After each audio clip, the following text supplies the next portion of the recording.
And there's real enthusiasm behind his speeches, because he's not one to sit down early, especially a third of the way into a speech, if he's truly enthusiastic about a piece of legislation that he's promoting, because he knows that the good people of Ohario Belmont are not going to be happy with this. He knows that the good people of Ohario Belmont, they know the effect of inflation on their assets. They know that 5.9% inflation is not going to be covered by the extra that they're getting as a part of this package of measures. They know in Ohario Belmont that the person who gets $1 million a year and $985 a week tax cut is going to be much better off than they are as a result of that. And he's sitting next to the co-leader of the Maori Party, and I want to say to her, I have some sympathy for her and the position that her caucus is in with regard to this budget, and especially the GST increases, which, because they are so regressive, will proportionately hit Maori much harder than the Pākehā population generally. There is no doubt that what Mr Harawira said in the paper this morning was right. I mean, I disagreed with the fact that he didn't front. I disagreed with the fact that his vote didn't follow his voice. I had always thought him as a warrior who would be here, he would be around, he would not scuttle off. He would not scuttle off after making comments like that. But just going back to the legislation, Mr Speaker, it is legislation which I can see some of Peter Dunn in. I think it's fair to say that there's a change around the middle, which I think that he would have had much more responsibility for than John Key or people like that, and I'm sure that there will be people who appreciate that part of the change. But what people will see in the end, it is something which benefits rich people, it benefits high-income people much more than it will benefit people on middle incomes. It will be especially bad once Dr Bollard has a look at the inflation, and I can accept that, having been involved in a few meetings on the subject with the good doctor myself over the years, he will almost certainly look through 2.02% of GST, but the other 3% or 4% is something that he will look at and will be well outside the tightening, the requirements for tightening. And I haven't had a look at iPredict this afternoon, but I would be pretty sure that the betting for interest rate increases has gone up substantially for the middle of this year, for later this year, and for early next year, as Dr Bollard has a look at the inflationary effects of this budget and what it is going to do to the economy. And what do we need now? What we don't need now is the choking off of business even more through the increasing in interest rates which will flow from this taxation bill. Mr Speaker, the Labor Party's view on GST, the GST increases, has been made very, very clear. GST is a regressive tax.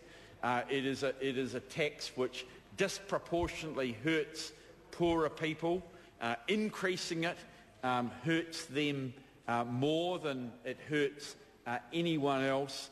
And these increases will therefore hurt lower and middle income people much more than they do people who have higher incomes, people who have a higher proportion of their incomes that are discretionary. And I think, Mr Speaker, it is sad, because there had been what I thought was a general consensus across the House that the GST was a good tax, it was comprehensive, it was relatively high at 12.5% by OECD standards. I think we had the sixth to highest level of consumption tax in the OECD. So, I mean, if there was a debate, it would have been at 12.5. It might have been higher than most countries would have thought reasonable. But its comprehensive nature, I think, was something that got support because it was seen to be relatively low and fair.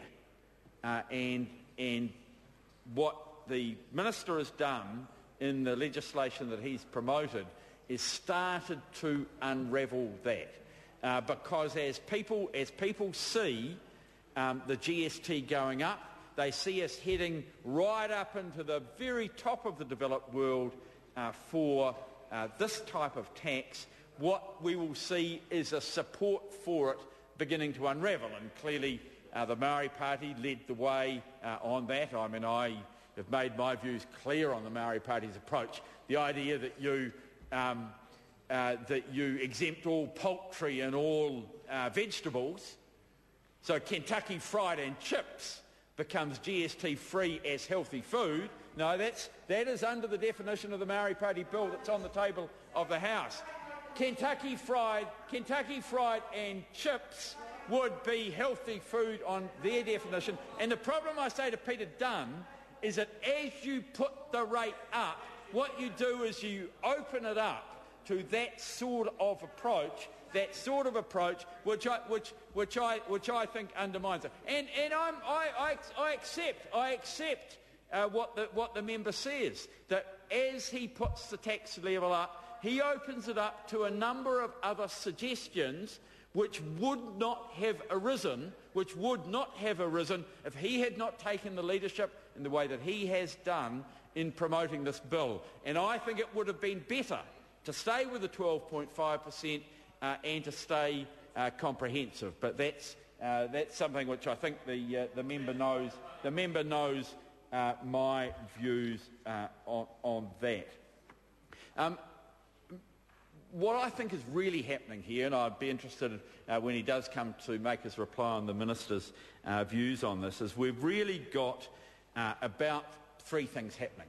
We've got some loopholes being closed, and I want to say to the Minister, the depreciation loophole, no one can really argue with that. I think we all know that it's a rort. I think the thin capitalisation, the changes it's making there, again, I think that's a good thing.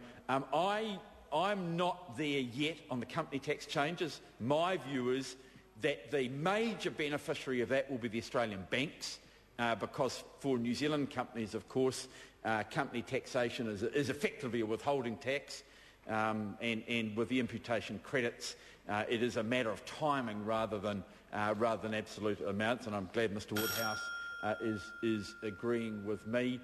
So I think that there's not a lot of benefit to New Zealand companies through this change. The end benefit is to overseas owners of New Zealand companies. That is the taxation changes here.